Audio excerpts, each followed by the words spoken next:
안녕하세요. 우주인 프로젝트에 오신 것을 환영합니다. 이번 초대 손님은 우주인 프로젝트를 신청해 주신 생활예술인 곽원규님을 모시고 우주인 프로젝트를 진행하도록 하겠습니다. 사전 인터뷰 때 들어본 곽원규님은 보통의 생활 음악, 생활 예술이라고 한다면 어떤 한 가지 장르, 한 가지 악기 이렇게 다루는 경우가 굉장히 많은데 사전 인터뷰에서 곽원규님의 말씀을 들어보니까는 굉장히 많은 악기들을 연주하고 또 사진에도 조예가 깊으신 그런 어떻게 보면 헤비한 취미를 가지시고 활동하고 계신 것으로 들었습니다. 그 하시는 일에 대해서 간략히 소개 부탁드리겠습니다. 예, 계양구에 거주하는 곽원규고요. 저는 지방 공기업에 근무하고 있습니다. 그래서 제가 하는 일은 지방에 있는 시설물 관리를 주로 하고 있어요. 환경 쪽 관련된 시설들, 하수 처리장, 소각장, 재활용 수집소 이런 데 근무를 했었고요. 그리고 공원 시설, 그 외에 생활 편의 시설, 뭐 주차장이라든지 장애인 이동 수단, 그리고 지금은 체육 시설에 근무를 하고 있습니다. 우리가 그럼 보통 그 동네에서 살아가면서 필요한 여러 가지 필요한 곳들을 관리해주고 계신 일을 하고 계신 예, 거군요. 맞습니다. 아, 그러면 그것은 직업인으로서의 곽원규님의 그런 활동하고 계신 부분이고 이제 생활예술인으로서 어떤 부분에서 어떻게 활동하고 계신지 여쭙겠습니다. 아까 말씀해 주셨다시피 사진 쪽에 좀 조예가 깊은 건 아니고요. 관심이 많아서 좀 혼자 또 동호회에서도 지금 사진 활동을 하고 있고 또 사내 동호회, 지역 동호회 뭐 몇 가지 동호회에 소속이 돼 있고요. 그 음악 쪽은 오케스트라에서 플룻 단원으로 지금 시작을 했고요. 오카리나 앙상블 여기에서 같이 이렇게 활동을 하고 있습니다. 여러 가지 악기 그렇게 다 다루면서 연습하고 그 실력은 그러면은 어느 정도 이게 정의 내리기는 어렵겠지만은 뭐 상중하 이렇게 하면은 어느 정도 가능하실까요? 아. 뭐 쉽게 답변 드릴 수 있는 게 하에서 중으로 넘어가는 단계? 아, 뭐 상이라고 하면은 전문가인 것 같고 예, 저는 예. 아마추어에서 그냥 중간에서 조금 아래 정도 되지 않을까. 그러니까 어디다 내세울 정도는 아니고요. 또 하나만 기피하는 게 아니고 여러 개를 한꺼번에 하다 보니까 제대로 하는 게 없습니다. 그 보통은 굉장히 숨은 제아의 고수분들께서 하시는 말씀이 예, 그 깊이 하지 못한다고는 하지만 월등한 실력 가지고 계신 분들 많이 보는데 나중에 이 연주하시는 모습을 보면서 실력 기대해 보도록 하겠습니다. 그럼 이거는 이제 공통 질문인데요. 나라는 사람은이라는 것에 대해서 여쭙고 싶어요. 이것은 일종의 나에 대한 정의를 내려본다는 의미로 말씀해 주시기 바랍니다. 예, 그 질문지를 받고서 저도 고민을 많이 해보고 저를 한번 돌아봤는데 한마디로 정의하자면은 야간 운동장에 있는 그림자 정도로 정의를 한번 내려봤어요. 왜냐하면은 야간 운동장이라고 하면 조명탑이 켜 있고 그림자라는 의미는 제가 주인공은 아니었던 것 같아요. 제가 지금 하는 여러 가지 방면에 뭐 사진이면 사진, 음악이면 음악 여러 방면에서 제가 주인공이 되진 못했지만 그림자가 안 생기진 않거든요. 운동장 내에서 조명이 켜져 있는 한 그림자는 항상 있고 또 존재 자체가 없는 게 아니고 뭐 뒤에서 받침을 한다고 그래야 되나 그런 역할들을 계속 해왔던 것 같아서 그렇게 한번 정의를 내려봤습니다. 이제 그 그림자가 결국엔 그 운동장에 곽원규님이 서 계셔야지 생길 수 있는 그림자여서 주인공은 곽원규님이시고 그림자는 곽원규님께서 하시는 일들 그리고 취미 이런 것들을 통해서 그쵸 그 개인 직장인 뭐 곽원규뿐만 아니라 생활예술인 곽원규님의 어떤 활동 이런 것들이 그림자로서 사람들이 또 다른 면을 볼 수 있게 되는 그런 의미가 아닐까라는 생각이 드네요. 주인공은 그래서 서 계신 곽원규 님이실 것 같습니다. 좋게 해석을 해 주시네요. 이번 그 우주인 프로젝트에 이제 신청하시게 된 이유는 무엇일까요?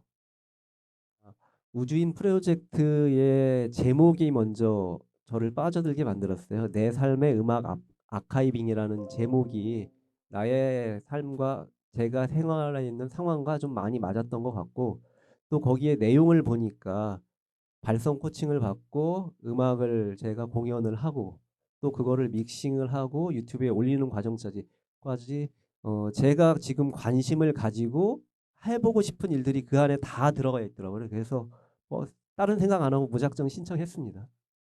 예, 이 아카이빙이라는 주제가 결국엔 어떤 진열, 뭐 전시 이런 의미여가지고 이런 과정들 준비하는 것들 같이 참여해 주시면서 예, 서로 저도 우리도 이런 것들 많이 배우고 박용규 님께서도 의미 있는 시간이 되었으면 좋겠습니다.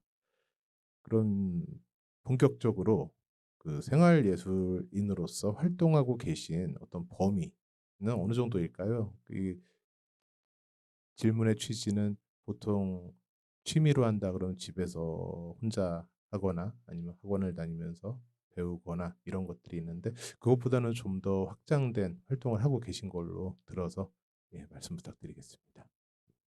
예, 먼저 사진 쪽은 지금 현재는 여러 가지 단체에 소속됐다 나왔다 들락날락했지만 지금 현재는 계양구 연합사진가회에서 자주는 못 나가지만 일단 회원 안 잘릴 정도로 활동을 하고 있고요. 가끔 이제 출사 나가는 거 매월은 못 나가고 가끔, 그리고 또 사내동호회에서 사진 동호회를 제가 만들어서 제가 지금 회장을 맡고 있어요. 또 직원들이 사진 관심 있는 직원들을 모아가지고 사진 활동을 하는데 아직 초보들이다 보니까 이제 그 직원들을 제가 먼저 경험한 것들을 가르쳐 주고 알려주고 하면서 같이 이제 출사 다니는 이런 사진 활동들을 하고 있고요.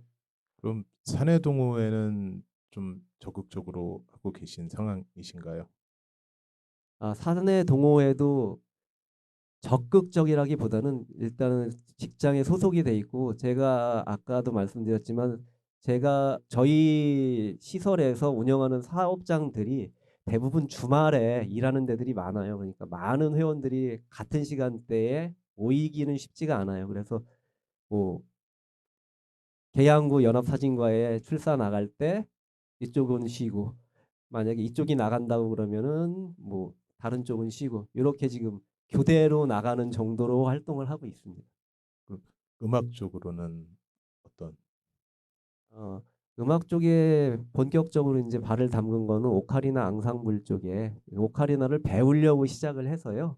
오카리나 앙상블이 저도 모르는 사이에 조직이 되고 배우던 사람들끼리 그래서 거기에서 활동을 하면서 뭐 어떻게 하다 보니까 제가 대표라고 하더라고요. 뭐 대표를 돼서 잘해서 또는 뭐 이래서 한 거는 아니고 저보다 연장자이고 또 제가 청일점이에요. 여자분들로만 구성되는데 혼자 있다 보니까 또 막내라서 그냥 너 해가지고 아마 대통령도 그런 전례가 없을 것 같은데 저는 만장일치로 대표가 선정이 됐습니다. 활동은 그러면은 모여서 연습하시고 이제 발표회나 외부 공연 이런 것도 진행하시고 계신 거죠? 예, 요즘 코로나 때문에 많이 주춤을 하고 있지만 정기 연주회를 매년 1회 이상 했었고요. 그리고 매달 봉사를 좀 했어요. 뭐 외부에 나가서 공연 같은 것도 하고 싶지만 그 여건은 잘 안 되고 매달 할 수 있는 게 저희가 병원에 호스피스 병동이라든지 요양원 이런 데서 봉사를 좀 했는데 거기 다니면서 느낀 게 사람들이 저희가 연주를 뛰어나서가 아니고 이제 일단 요양원 같은 경우는 외부에서 오는 사람들 자체를 반가워하시고 또 저희가 해주는 음악이 저희는 그 음악의 취향이 뭐 내가 즐거운 음악이 아니고 듣는 사람을 즐겁게 하자는 음악 쪽으로 지금 분위기를 맞추고 있어서 연주를 잘해서는 아니지만 그 사람들의 취향에 맞는 선곡들을 함으로 해서 옛날의 향수를 자아내고 그러면서 또 눈물을 흘리시는 분들도 계시고 위로받고 감사하다는 말씀을 드릴 때 이렇게 보람되고 저희도 감사하고 이렇게 느끼고 있습니다. 이게 보통 취미의 범주를 넘어서 그 갈고 닦은 어떤 그 노력의 시간들을 다른 분들을 위해서 또 활용하시고 이게 아, 그 진정한 생활 예술인의 활동을 하고 계신 게 맞다는 생각이 드네요. 그럼 그런 활동들이 공동체에 미치는 어떤 긍정적인 영향은 어떤 게 있을까요? 공동체라고 하는 것은 동네일 수도 있고 뭐 인천일 수도 있고. 좀 그런 것까지 구체적으로 생각해 보진 않았는데 일단 공동체 내부에서 저희 자체에서는 저희가 하는 관심을 가지고 있는 걸 함으로 해서 저희 자체가 기쁨을 얻고 행복감을 얻을 수 있고 또 외부적으로 얘기를 하자면은 뭐 사진 전시회를 한다든지 또 음악 공연을 하면서 말씀드렸지만 그거를 보는 사람들이 저희를 좋게 봐주시고 감동을 받고 저희는 그 모습을 보면서 또 기쁨을 얻거든요. 그런 것 자체가 그냥 좋은 것 같아요. 음, 그럼 이게 이제 어쨌든 다양한 취미 그리고 일반적인 사람들의 인식보다는 좀 더 깊이 하고 계신 상황에서 그게 가족한테 이제 미치는 어떤 긍정적인 영향은 무엇이 있을까요? 그러니까 굉장히 직업을 헤비하게 직업이 아니라 취미를 헤비하게 어떻게 보면 즐기고 계시는 아빠 그리고 배우자가 되실 텐데 가족에게 그게 긍정적으로 끼치는 영향은 뭐가 있을까요? 이제 올 게 온 거거든요. 일단 긍정적인 영향을 억지로 만들려고 한다면은 제가 사진을 찍음으로 해서 어떤 행사를 하든지 놀러 가고 가족끼리 이런 시간이 있을 때 사진을 평생 남는다고 하잖아요. 뭐 "인생 사진을 건졌다."라는 얘기들 하는데 저는 항상 인생 사진을 찍어 주고 있고 아이들하고 또 아이하고 음악을 제가 오카리나 하고 공연을 하고 하면서도 아이를 몇 년 동안 같이 데리고 다녔었어요. 그래서 봉사하는데도 아이가 시간이 될 때 같이 참여를 하고 그러면서 인제 같이 공감할 수 있는 시간대를 좀 가지려고 했었거든요. 그런 점은 좀 긍정적이지 않았었나 아, 그런 생각은 좀 합니다. 긍정적일 것 같은데요. 가장 어떻게 보면 좋은 그런 교육. 그쵸. 그 취미라는 건 결국 먹고 살기 위한 행위 이외에 남는 시간 동안 자기 행복을 추구하는 그런 것일 텐데 충실하게 그것을 추구하고 계시고 또 그 시간들이 온전히 본인의 것만 만들어지는 게 아니라 다른 사람들에게도 긍정적으로 행복을 주고 계신 상황이 그런 것들 보면서 이렇게 사는 것이 의미가 있구나, 가치가 있구나라고 느끼면은 그게 가장 좋은 교육일 거라고 생각이 듭니다. 반대로 이제 그런 것들이 가족에게 좀 미치는 부정적인 영향은 뭐가 있을까요? 제일 대답하기 어려운 힘든 질문이거든요. 제가 질문지를 받고 나서 부정적인 게 긍정적인 것보다 훨씬 더 많겠죠, 가족에게는. 어 일단 많은 일을 벌이고 밖에 나가 있는 시간이 많다 보니까 가족과 함께 있는 시간이 그렇게 상대적으로 줄어들 수밖에 없잖아요. 그 부분이 지금 많이 컸던 것 같고요. 그 부분은 지금 많은 미안함을 가지고 있고 하지만 뭐 제 욕심일 수도 있고 근데 그런 생각은 좀 해 봤어요. 어 얼마 전에 좀 심하게 아팠던 적도 있고 안 좋았던 적이 있는데 내가 살면서 많은 것을 내려놓고 내 거를 포기를 하고 살았을 경우에 그러니까 지금 우리 가장들이 그런 것 같아요. 지금 현재 나를 위해서 사는 게 아니고 미래를 위해서 항상 현재를 버리고 살았었거든요. 근데 내가 현재를 버리고 이렇게 살아왔을 때 항상 미래만 추구했을 때 '미래에 가서 내가 본 과거는 어땠을까? 그거를 만족할 수 있을까?'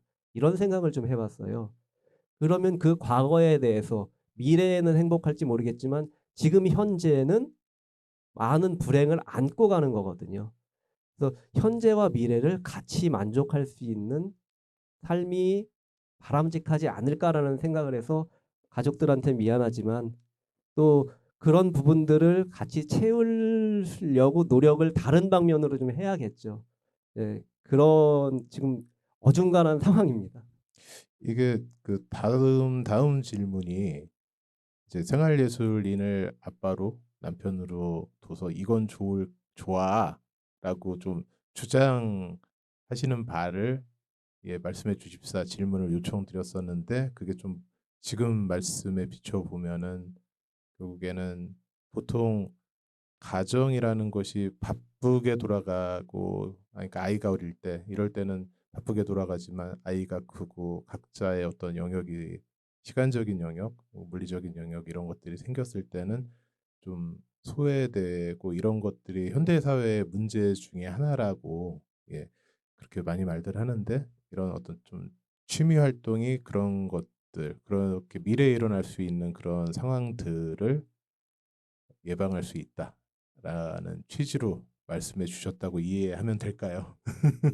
예. 꿈보다 해몽이지만 예. 좋습니다. 그럼 가장 좋은 거는 어떤 배우자분과 비슷한 취미 활동을 즐겁게 해나갈 수 있는 어떤 그런 좀 방안을 만들어 가지고 같이 해보신다면은, 그때 한 10년 후, 20년 후에 좀 더 눈치 안 보고 취미 활동 하실 수 있을 것 같고요. 개인적으로는. 그리고 가족 전체로 봐서도 어떤 공통된 어떤 그런 취미를 같이 하시는 아름다운 가정이 될 수 있을 거라는 생각이 듭니다.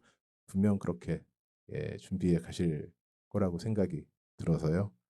그렇다 그러면은 이제 생활예술인이라는 길이죠. 어떻게 보면은 보통은 업무에 찌들어서 퇴근 시간 이후엔 약주를 하거나 이렇게 여가를 즐기는 경우가 대부분인데, 좀 전문 예술인은 아니더라도 그 자아 실현을 위해서 노력을 많이 하고 계신 이런 생활예술가의 삶을 선택하신 이유는 어떤 것이 있었을까요? 생활예술인이라고 하기에는 좀 과한 것 같고요. 그냥 일단 동호인 정도로 내가 좋아서 시작을 했던 것 같아요. 음악하는 게 좋아서 시작을 했고 사진하는 게 좋아서 일단 찍는 게 좋아서 시작을 했었고요. 또 이게 처음에 사진을 했던 계기는 그냥 찍고 돌아다니다 보니까 내가 직장을 이제 정년 이후에 의 삶을 또 생각해 보게 되더라고요. 그때 내가 좋아하는 일들을 함으로 해서 뭐 같이 벌이가 되고 생계가 유지가 될 수 있다면은 그게 가장 좋은 직업이 아닐까라는 생각을 해서 본격적으로 그쪽에 관심을 가지고 배우려고 하다 보니까 여기까지 오게 됐어요. 그리고 음악도 어릴 때부터 하고 싶었는데 못했었거든요. 그 못했던 것들을 이제 어느 정도 여유가 물론 많은 여유가 생긴 건 아니에요. 시간적으로도 직장 초년생은 아니니까. 그러다 보니까 그쪽에도 관심을 가지게 되고 또 계기가 만들어지고 또 그런 것들을 어떻게 엮어 나가고 하다 보니까 제가 좀 욕심이 많은가 봐요. 하나를 얻었으면 다른 걸 하나를 놔줘야 되는데 버리지를 못하겠더라고요. 그래서 지금 계속 안고 가는 상황이 아닌가 이렇게 생각을 합니다. 그럼 사진, 그러니까 두 큰 범주로 두 가지 취미 중에 사진은 노후 대책의 일환으로 준비를 했는데 재미가 느껴지신 거고, 음악 같은 경우는 어릴 때부터 하고 싶었었는데 그 어떤 일반적인 정말 직장을 들어가야 되고 이런 과정을 통해서 못하게 되시다가 좀 여유가 생겨서 본격적으로 하고 계신 상황이 되는군요. 만약에 나중에 가정과 생활 예술 활동의 양립이 응원받지 못해, 가족에게. 그러니까 그만 좀 해, 이 인간아. 만약에 이런 상황이 온다면은 그때를 대비해서 지금, 그때 이제 내가 이래서 이거 하려고 했던 거야, 계속 그랬던 거야, 막 이런 핑계를 한번 만들어 본다면 뭐가 있을까요? 제가 사진을 처음 시작하게 된 거는 뭐가 됐든 제가 좋아서 시작한 거지만 본격적으로 배우기 시작한 게 앞으로 제가 정년 이후에 남은 생을 어떻게 해결을 할 거냐라는 부분을 내가 좋아하는 일을 하면서 그거를 직업으로 갖게 됐을 때 가장 더 보람도 있고 내가 만족을 하지 않을까. 그것 때문에 했던 거거든요. 그래서 그런 부분을 좀 어필을 하고 싶고 또 그 음악 같은 경우들도 같이 물론 집사람이 이해를 하면서 가족들이 이해를 하면서 같이 즐기면 좋겠지만 그런 상황이 안 됐을 경우에는 결국은 그런 얘기들 핑계들은 될 수 있겠지만 양해를 부탁하는 게 가장 최선이지 않을까 이렇게 좀 생각을 합니다. 아, 뭐 예, 예. 결국엔 이제 양해의 문제, 예, 인 것 같은데 그러면은 그래 10년 후에 이런 상황이 오겠네요. 그래 하고 싶으면 해. 좀 이상적인 상황이 이렇게 된다면은 지금부터 조금씩 조금씩 예, 그렇게 양해를 구해 나가시면은 10년 후에 같은 취미를 가족이 함께 즐길 수도 있는 예, 그러고는 가정이 될 수 있을 거라는 생각도 드네요. 음악을 하고 싶었으나 어릴 때 이제 음악을 전문적으로 하지 못했던 이유 중에는 어떤 취업이나 학업, 예, 근데 보통 취업을 위한 학업, 예, 이런 것들 때문에 어떤 하고 싶은 것을 못하게 되신 아쉬움이 음악을 하게 된 계기가 됐다고 말씀을 해주셨는데요. 그렇다 그러면은 그때 음악을 시작하셨어요. 그래서 지금까지 그런 어떤 음악 활동을 계속 하고 계신다면은 어떠한 모습의 전문 예술인이 되어 있었을까요? 어 만약에 음악을 했다고 한다면은 근데 제가 지금 살아오면서 저를 돌아보면은 음악이라는 분야가 물론 예술이라는 분야 자체가 좀 창의적이고 감성적이어야 되는데 저의 성격은 그렇지는 않은 것 같아요. 저는 좀 논리적이고 이성적인 철저한 좌뇌형이다 보니까 음악을 할 수 있지만 뭐 기술적으로는 나올 수 있지만 감성적인 각광받는 세계적인 이런 분야 수준까지는 올라가지 못했을 것 같아요. 그래서 저는 그 지금 가르치는 걸 좋아하고 뭐 지금 만약에 음악을 했다면은 음악 선생님을 하고 있지 않을까. 그러면 아마 만족한 삶이라고 저는 만족하면서 행복해하고 있을 것 같아요. 음악 선생님이 돼 있으실 거다. 반면으로 이성적인 예술인, 요새 이제 음악 예술 행정가 이런 것들도 그때는 그런 이런 장르의 직업이 없었을 텐데 지금은 예술 행정 이런 부분들도 사회에 필요하고 그래서 생기고 있고 그래서요. 이런 게 앞으로 어떤 예술인 젊은 예술인들과의 접점이 생겨나간다면은 지금 공기업에서 근무하면서 이렇게 예, 배우신 여러 가지 행정적인 이런 역량들을 예술인에게도 전달해 주실 수 있는 예, 그런 시간들이 만들어질 거다.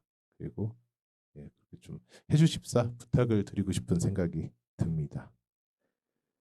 자, 이 지금처럼 곽원규님께서 10년 후에 나에게 해주고 싶은 말은 무엇일까요? 10년 후라고 하면은 제 나이가 그때쯤이면은 거의 정년이 가까워졌을 것 같아요. 그러면은 10년 후 지금처럼 이렇게 생활을 하고 있다면은 지금보다 조금 더 제가 하는 일 적으로 조금 더 성숙이 돼 있을 것 같아요.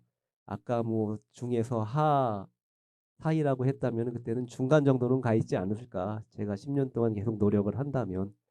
그러면은 그 정도만 되면은 그때는 제가 저에게 "그동안 수고했어. 앞으로 이제 너에게 주어진 시간이 많으니까 충분하게 너를 위해서 네 삶을 즐기면서 거기에서 보람을 좀 찾자라."라고 격려해 주고 싶어요. 그렇다 그러면은 혹시 그 어떤 어느 정도는 할 줄 아는 연주인 완성까지는 아니겠지만 예, 그 어느 자리에 가도 내가 원하는 곡쯤은 연주할 수 있는 뭐 애드립이라고 하나요? 이런 것까지 가능한 이런 정도가 목표로 삼고 계신 어떤 예술적인 완성이라고 보면 될까요? 예 그러고 싶죠. 아, 10년 후에 그렇게 되시리라고 믿습니다. 그 끝으로 이번 우주인 프로젝트가 그 생활예술인 곽원규님에게 미친 영향은 뭐가 있을까요? 이렇게 준비하는 과정이나 이런 것들 통해서 어떤 영향이 있었을까요? 일단 제 생활을 좀 돌아봤어요. 그동안 해왔던 것들. 그동안은 진짜 그때그때 즉흥적으로 아무 계획이 없진 않았지만 그래도 체계적이고 이렇게 정립이 돼 있진 않았던 것 같은데 이거를 통해서 '아 내가 이 부분에서는 이 정도까지 한번 좀 해 봤으면 좋겠다.'라는 생각을 했었고 제 목표가 어느 정도 생겼던 것 같아요. 그러다 보니까 '아 내가 이런 분야는 이렇게 노력을 하고 이런 분야는 이렇게 노력을 하고.' 좀 더 균형을 가지고 생각할 수 있는 그런 시간이 좀 됐었던 것 같고요. 그래서 이런 기회를 만들어 주신 우주인 프로젝트 그리고 더불어 사람 대표님이야 수고해 주신 분들한테 감사의 마음을 좀 표현하고 싶고요. 그 정말 좋은 기회였던 것 같습니다. 그렇다 그러면 어떤 플래닝, 마스터 플래닝이 서지 않은 채, 그쵸? 그 좋아하는 게 마스터 플래닝 세워서 시작할 수 있는 건 아니니까. 근데 하다 보면은 이제 하다 왔는데 어떤 그런 생각들, 어떤 방향 이런 것들을 좀 정립할 수 있었던, 생각해 볼 수 있었던 기회가 됐다는 말씀인 걸로 이해가 됩니다. 맞습니다. 그 저희도 그게 이제 좀 그 생활예술인 곽원규님의 어떤 프로젝트를 한번 진행해 보고 싶었던 저희 이유 중에 하나여 가지고 저희에게도 큰 보람이 되고 있습니다. 그러면은 이 인터뷰가 끝나고 직접 곽원규님의 연주를 듣는 시간이 있을 텐데요. 그 연주하실 곡들을 어떤 곡들을 할지, 그리고 어떤 의미로 그 곡들을 선정했는지, 그리고 어떤 의미로 연주를 하고 있으니까 이렇게 좀 들어봐 주셨으면 좋겠다라는 그곡 소개와 더불어 취지를 좀 말씀해 주시기 바랍니다. 제가 첫 번째로 연주해 드릴 거는 오카리나로 이문세의 난 아직 모르잖아요라는 곡이에요. 이 곡을 선택하게 된 거는 특별한 의미는 없고요. 제가 작년에 김포에 있는 벚꽃 축제 무대에 그날 갑자기 공연 두세 시간 전에 "너 해." 그래 가지고 결정이 돼서 그 무대에 섰었어요. 그때 이 곡을 연주를 했었는데 듣는 분들의 반응이 가장 좋았던 곡이에요. 그래서 일단 따로 연습할 시간이 많이 부족하다 보니까 준비 없이 할 수 있는 곡 중에 고른 게 이 곡이 됐고요. 그리고 또 하나는 제가 노래를 할 건데 꿈을 꾼다라는 곡이에요. 어 서영은 씨가 부른 꿈을 꾼다라는 곡인데 저는 그동안 음악을 하면서 멜로디에 빠져서 살았던 것 같아요. 그 가사의 내용 자체를 와닿지가 않았고 노래를 부르지만 그 내용이 저한테 어떤 의미로 받아들였는지 이런 거는 생각하지 않았고 그냥 음악의 멜로디에 취해서 '아 이거는 곡이 좋네. 이거는 좀 아니네.' 이렇게 했던 것 같은데 어느 순간부턴가 노래의 가사가 들어오기 시작을 하더라고요. 근데 꿈을 꾼다라는 이 곡 자체가 그동안 역경 속에서 나의 꿈을 꾸면서 살아가는 제 모습이 남아 있는 것 같고 또 저뿐 아니라 많은 분들이 이 곡에 대해서는 그렇게 느끼면서 공감을 하는 것 같아요. 그래서 '이 부분을 한번 좀 표현을 해 보자.' 그래서 이 곡을 선정을 하게 됐고요. 또 하나는 서른 즈음에라는 곡이에요. 김광석의 서른 즈음에인데 이거는 제가 서른은 아니지만 그 노래 가사에 보면은 청춘이 가고 뭐 기억이 잊어져 가고 이런 부분들 지금 우리의 제 나이 또래의 삶이 아닐까. 뭐 서른 즈음이지만 나이가 기준이 아니고 모든 사람이 나이 들어가면서 느끼는 공통적인 내용들인 것 같고 많은 부분들이 가사를 통해서 표현이 되다 보니까 나의 삶이고 공감하는 사람들이 많을 거라는 생각을 하게 됐고 그래서 그 곡들을 좀 선정을 하게 됐어요. 세 곡 중에 한 곡은 좀 거저 먹을 수 있는 곡이다. 두 번째 곡은 어떤 새로운 의미로 음악을 듣게 된 그런 계기가 된 곡이고 세 번째 곡은 내 마음과 같은 곡이다. 이렇게 들었습니다. 이 세 곡 같이 들어보시면서요. 그 곽원규님의 어떤 그런 생각들, 마음들 이렇게 함께 알아가실 수 있는 시간이 되었으면 좋겠습니다. 예, 인터뷰 이상으로 마치고 곽원규님의 연주 듣도록 하겠습니다. 감사합니다. 고맙습니다.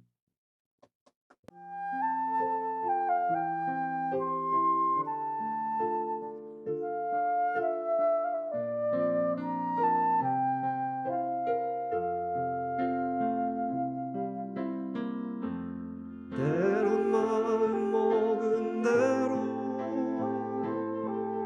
되지 않을 때도 있지만 지나간 세월을 돌아보면 괜히 웃음이 나와 정신없는 하루 끝에 눈물이 날 때도 있지만 지나간 추억을 뒤돌아보면 입가에 미소만 흘러 꿈을 꾼다. 잠시 힘겨운 날도 있겠지만 한 걸음 한 걸음 내일을 향해 나는 꿈을 꾼다.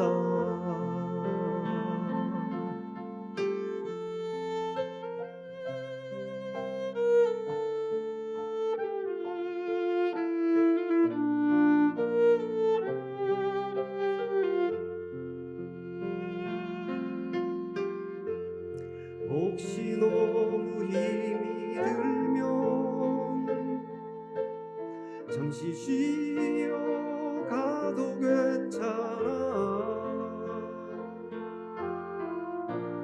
천천히 함께 갈 수 있다면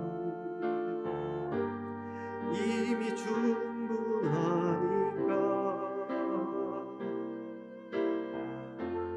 자꾸 못나 보이는 나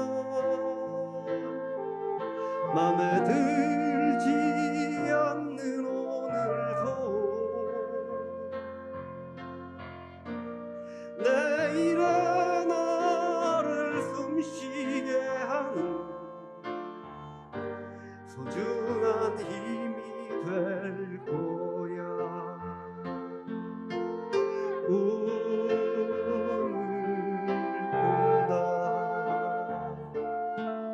잠시 힘겨운 날도 있겠지만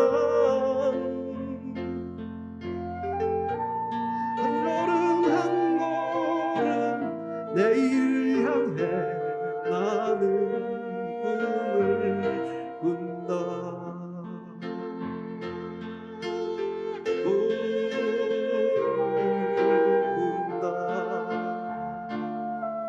잠시 외로운 날도 있겠지만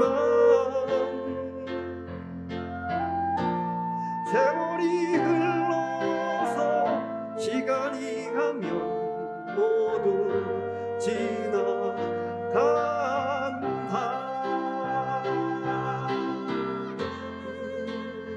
꿈을 꾼다.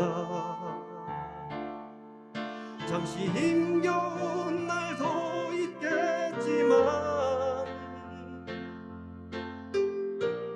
한 걸음 한 걸음 내일을 향해 나는 꿈을 꾼다.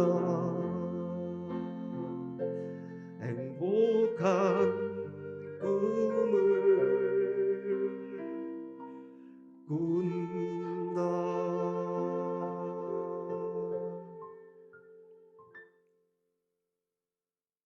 저희 앙상블이 들려드릴 곡은 걱정 말아요 그대인데 원교 쌤이 플룻을 배우잖아요 저한테.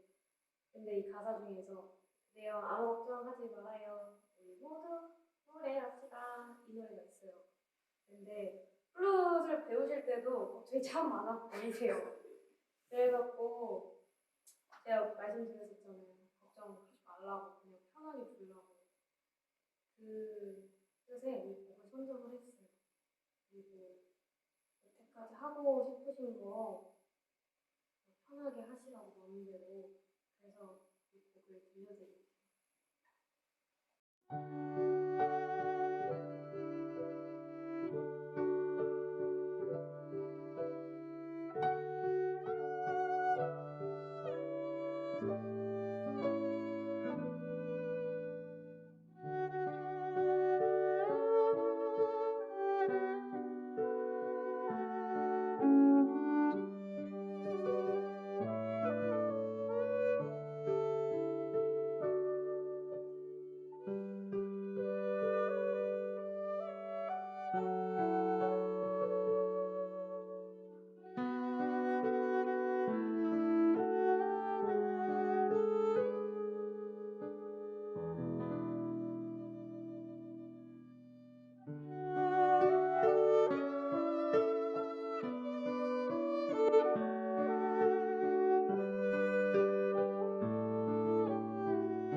또 하루 멀어져 간다. 내 꿈은 담배 연기처럼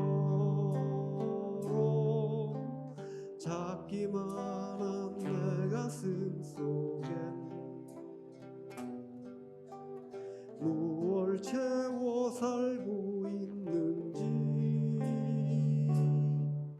점점 더 멀어져 간다. 머물러 있는 청춘인 줄 알았는데 비어가는 내 가슴 속엔 더 아무것도 찾을 수 없네. 계절은 다시 돌아오지만 떠나간 내 사랑은 어디에. 내가 떠나보낸 것도 아닌데 내가 돌아온 것도 아닌데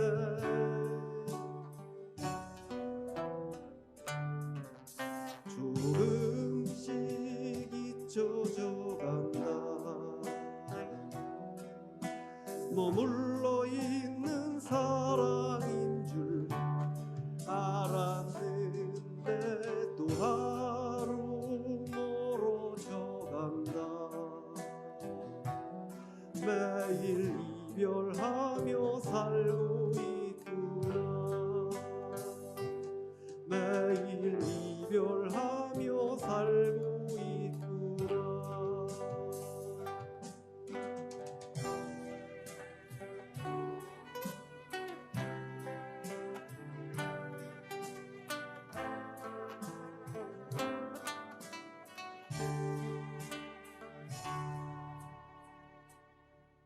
점점 더 멀어져 간다. 머물러 있는 사랑인 줄 알았는데 비어가는 내 가슴 속엔 더 아무것도 찾을 수 없네. 계절은 다시 돌아오지만 떠나간 내 사랑은 어디에. 내가 떠나보낸 것도 아닌데 내가 떠나온 것도 아닌데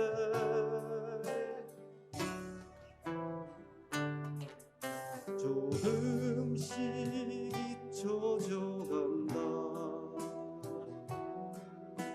머물러 있는 사랑인 줄 알았는데 또 하루 멀어져 간다.